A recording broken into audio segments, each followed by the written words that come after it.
The twin moons of Kalira 9 shone softly over the alien forest, casting silver light through the tangled trees. Their glow made the leaves shimmer like tiny mirrors, and the air was thick with the scent of strange flowers that glowed faintly in the dark. Human explorers had rarely set foot on this planet, but Captain Ryan Hayes and his small team were not ordinary humans. They were scientists, soldiers, and engineers, sent to study the mysterious world. Ryan stepped carefully over the glowing roots, his boots crunching softly.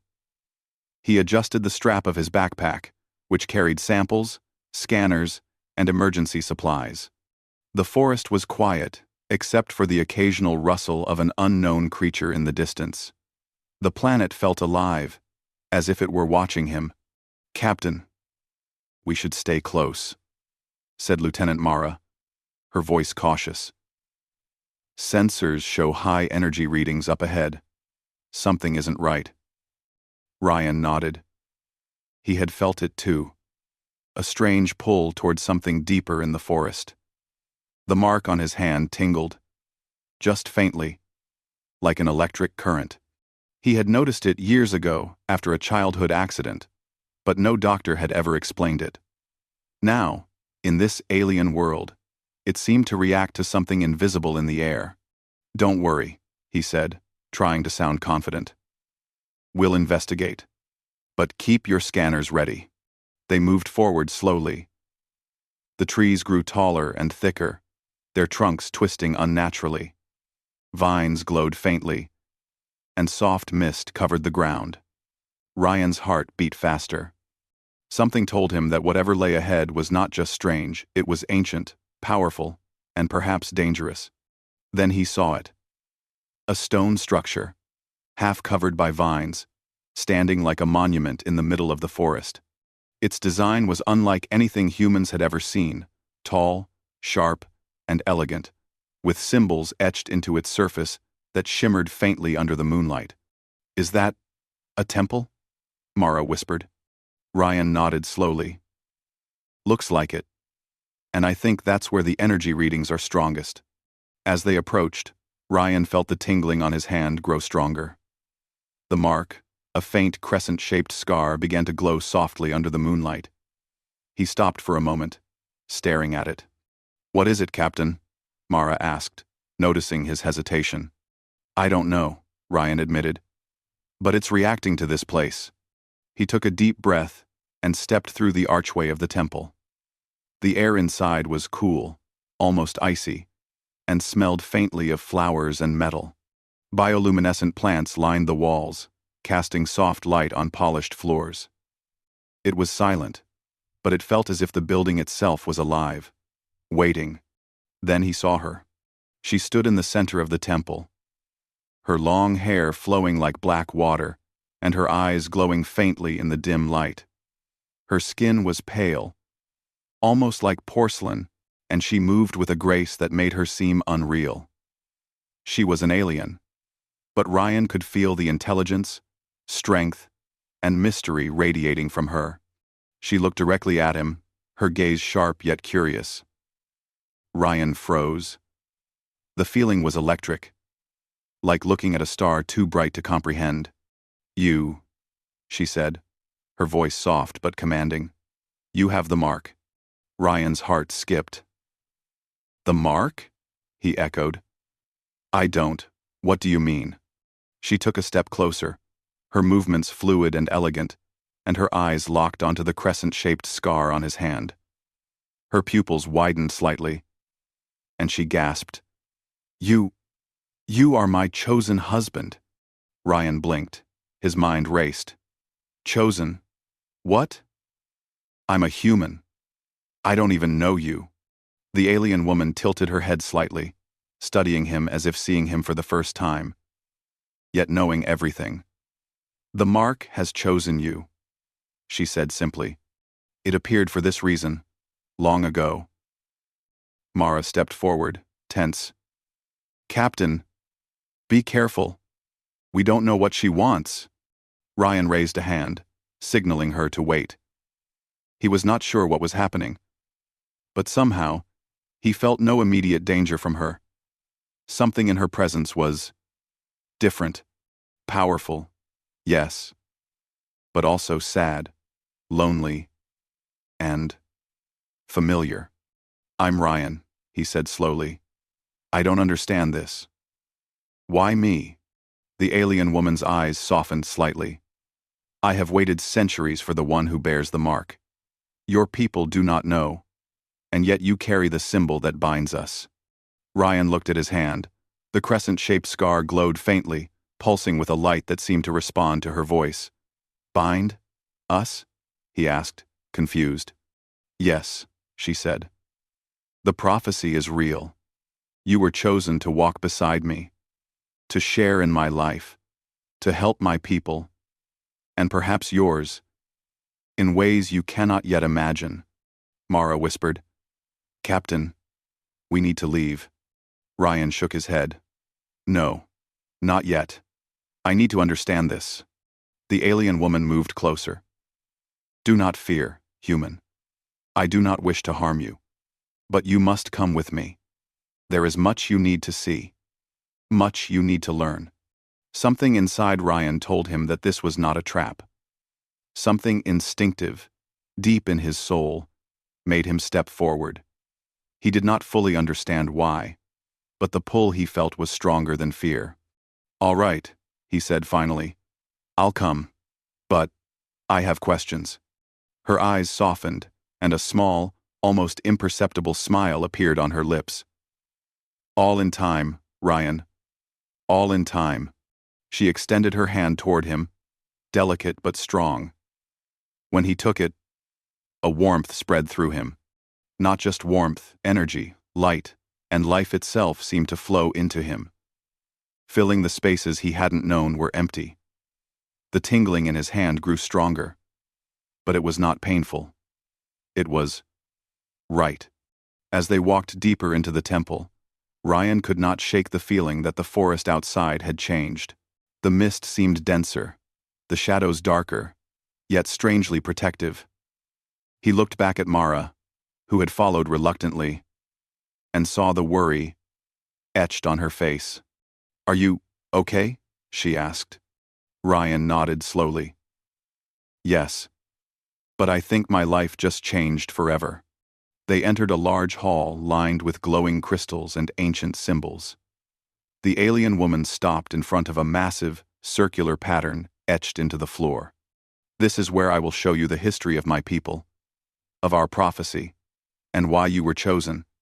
Ryan stared at the symbols. They seemed to shift under the light, forming patterns and images that danced like memories. He felt dizzy, but also connected. The alien woman's voice echoed softly in the hall. Long ago, our people foresaw a time when one from your kind would appear. One marked by destiny, who could bridge two worlds. The mark appears only once, in one person. That person is you, Ryan. Ryan swallowed. His heart pounded. Bridge? Two worlds? Yes, she said. Your people, your world, are distant from mine. But soon, forces beyond our understanding will threaten both. You are the one who can help. And perhaps, in time, you will also help me understand love, loyalty, and companionship. Ryan felt a strange mixture of awe, fear, and hope. Everything he had believed about his life, about the universe, about himself, seemed to be shifting. Mara whispered again. Captain, are you sure about this? D? He looked at her, then at the alien woman, and finally at his own glowing mark. I don't know what's coming, he said. But if this is my destiny, I have to follow it. The alien woman's smile widened, just slightly. Then let us begin, Ryan. Your journey has only just started, and together, we will uncover the truth of the mark, of prophecy, and of the bond that connects us. Outside, the twin moons continued to shine, oblivious to the changes unfolding beneath the forest canopy. Inside the temple, a human and an alien vampire woman began a journey that would alter not just their lives, but the future of two worlds. And as Ryan looked down at the mark glowing on his hand, he knew one thing. Nothing would ever be the same again. Word count. 2, 1,820 words. The halls of the temple were unlike anything Ryan had ever seen. Every surface shimmered faintly under the glow of the alien crystals, casting moving patterns of light across the walls. The air was cool and smelled faintly of wet stone and glowing flora, a combination that felt both foreign and comforting. He followed the alien vampire woman, who walked with a calm and purposeful stride, her long black hair flowing behind her like liquid silk. "I am called Solara," she said, glancing back at him. Her voice was soft, yet strong, commanding respect. "And you are the one I have waited for. The mark on your hand confirms it." Ryan looked down at the crescent-shaped mark on his palm. It glowed faintly, pulsing in rhythm with his heartbeat. The strange warmth he had felt earlier now seemed to spread through his entire body. I still don't understand. Why me? What is this mark? And why me? Of all humans. Solara's eyes softened. "Long ago, my people foresaw a time when a being from your kind would appear. The one with the mark would be the bridge between our worlds. You carry that mark, Ryan. And you were born to fulfill this purpose." Ryan swallowed hard. His mind raced. Prophecy. Destiny. Bridging worlds. These were concepts he had only read about in myths. And yet, here he was, standing in an alien temple, with a vampire-like alien declaring him chosen. "Chosen for what?" he asked cautiously. "Am I supposed to fight someone, or rule something?" Solara shook her head. "Not yet. First, you must understand who we are and why the prophecy matters. My people, the Veyari, have lived for thousands of cycles hidden from most of the universe. We are strong, but we are few. Many fear humans, yet I sensed in you something different, something worthy." Ryan felt a flicker of pride, mixed with uncertainty. I just wanted to explore this planet safely. I never expected this." Solara smiled faintly. "Destiny rarely arrives politely. Sometimes, it finds us when we least expect it." She paused, then gestured toward a large wall embedded with glowing crystals. As Ryan approached, he realized the crystals weren't just decorative, they were showing images, moving like projections of the past. "These are memories," Solara explained. "Not mine, but the collective memories of my people. You will see our history, our struggles, and the purpose of the mark." Ryan stared as the crystals shimmered and shifted. The images began to tell a story. Vast cities floating above oceans of liquid light, fleets of ships gliding through the stars, and armies of Veyari defending their worlds from invaders. He saw warriors wielding elegant, curved weapons, and scientists experimenting with strange, glowing energy. "The Veyari were once rulers of many systems," Solara said quietly. "But pride and greed brought enemies upon us. We were forced to hide, retreating to secret worlds. And during this time, the prophecy was born, the prediction that one from another world, a human, would appear to unite our species with others, to prevent disaster, and to strengthen both." Ryan felt a chill run down his spine. "And you think that? Human is me?"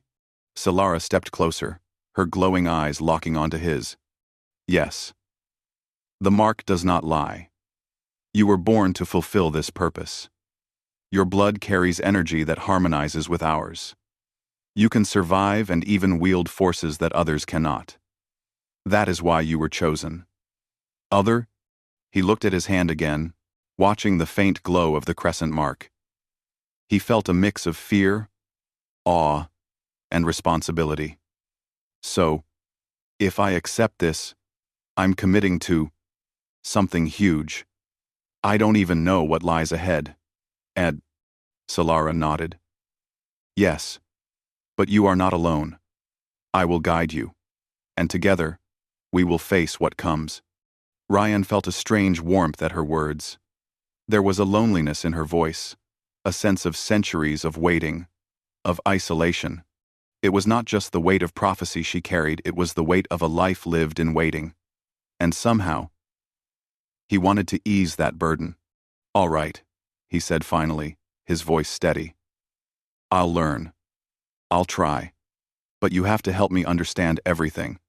Solara's eyes softened into something almost human, almost tender. Then follow me, Ryan.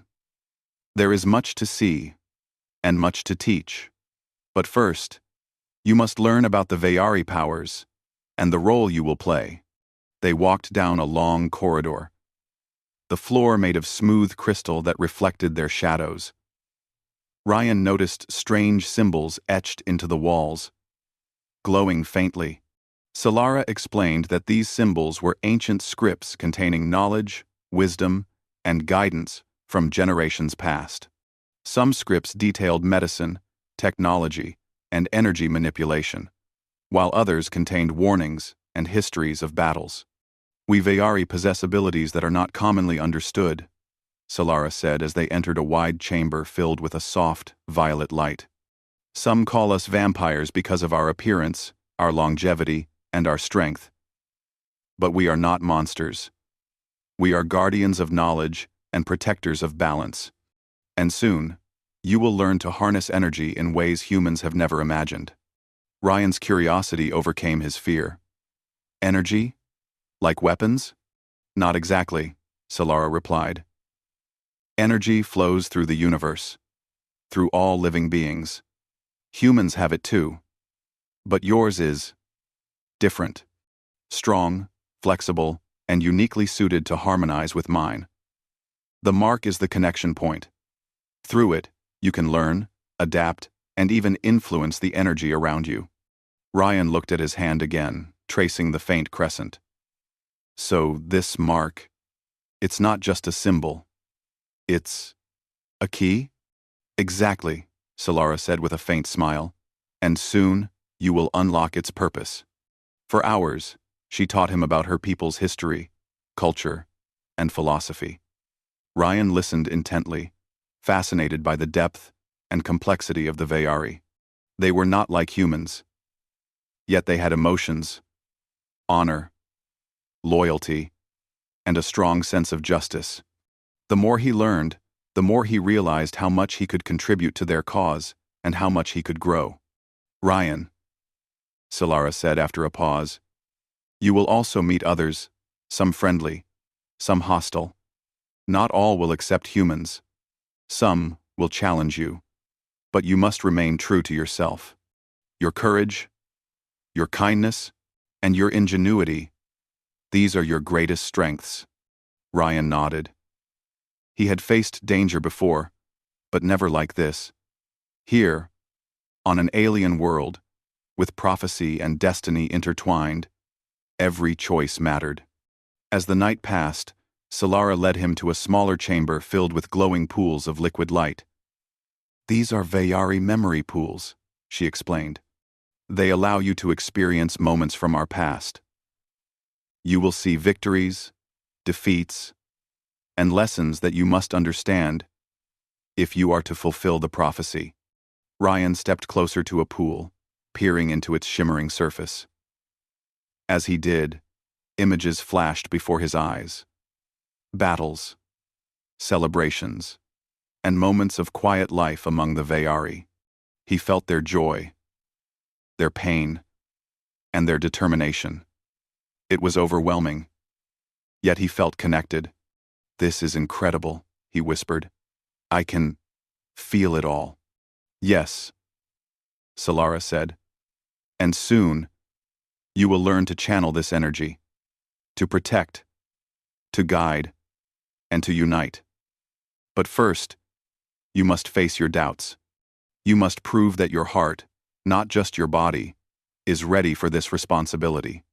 Ryan took a deep breath. The weight of what lay ahead pressed on him, but he did not waver. For the first time, he felt a sense of purpose stronger than fear. He realized that his human instincts, curiosity, courage, and compassion were exactly what made him the one chosen. Solara studied him closely, as if reading his thoughts.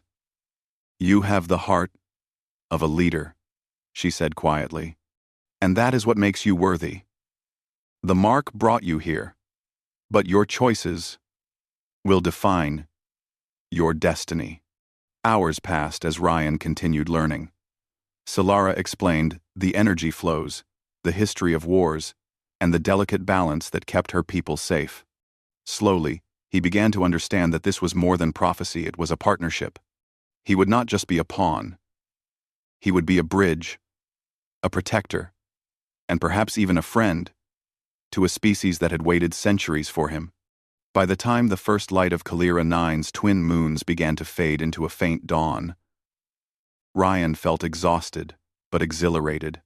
His mind buzzed with knowledge, his heart with determination, and his hand with the pulsing glow of the mark that had started it all. Solara watched him quietly, a mixture of pride and relief in her eyes. "Rest now," she said softly. "Tomorrow, your training begins in earnest. You will meet those who will test you, guide you, and perhaps challenge your very being. But remember this: you were chosen for a reason. And together, we will uncover the truth of the mark, the prophecy, and the bond that connects us." Ryan nodded, a sense of calm settling over him. For the first time in his life, he felt that he was exactly where he was meant to be on an alien world, with a mysterious and powerful companion, ready to face a destiny far greater than himself. As he lay down to rest, the faint glow of his mark pulsed gently, a reminder that this was only the beginning. The forest outside remained silent, but Ryan could feel the universe itself shifting around him. Somewhere deep within, he knew that the choices he made in the coming days would not only define his life but the future of two worlds. And for the first time, he was not afraid.